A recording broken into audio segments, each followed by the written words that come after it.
Hello my loves, today's video is going to be of me doing my feet.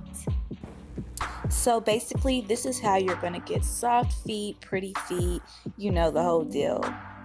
Right here I have all of my products, everything that I'm going to be using. You're going to want a really good scrubber for your feet so you can get all of the calluses and different things of that sort.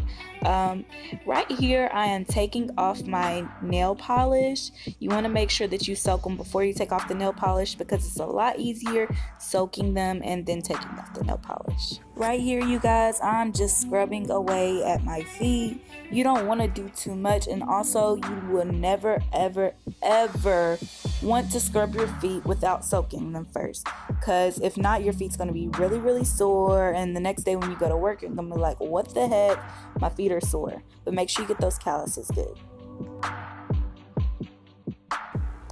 After scrubbing my feet, I'm putting on my homemade foot scrub.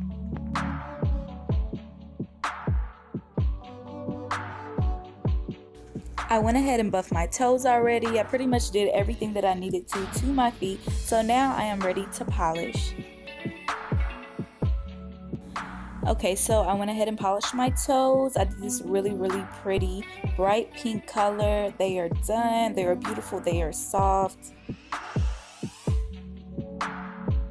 Last but not least, I am putting on my lotion from Bath & Body Works to make my feet even more soft, you guys. This is the end of this video. Thank you guys for watching. I love you all. Please continue to like, comment, and subscribe. Bye.